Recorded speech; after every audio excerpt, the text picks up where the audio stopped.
Ngayong araw, ipinagdiriwang natin ang kaarawan ng isang tao na may malalim na pagmamahal sa pamilya, sa negosyo at sa bawat isa sa amin.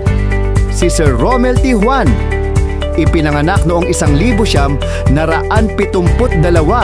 anak ni Ma'am Rosario T. Juan at Mr. Sunny T. Juan, at lumaki kasama ang mga kapatid niyang sina Rowena Mati Juan, Rafael T. Juan at si Miss Rosario o Ros Juan, ang bunso sa kanilang pamilya. Si Romel ay kilala sa kanyang malasakit at dedikasyon sa bawat aspeto ng kanyang buhay.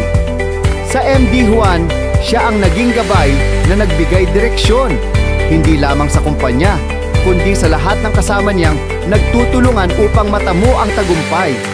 Bagamat marami siyang sariling negosyo at organisasyon, laging inuuna ni Romel ang kapakanan ng kanyang mga tao.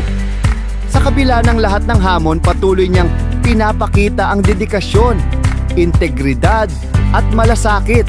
Kaya naman marami ang nagtagumpay dahil sa kanyang pamumuno. Si Romel T. Juan ay hindi lang isang leader. Siya ay isang inspirasyon, isang guro na nagbigay ng liwanag at gabay sa amin. Happy birthday po, Romel! Naway magpatuloy ang inyong tagumpay at pagmamahal sa bawat isa. Salamat po sa lahat ng inyong ginagawa para sa amin.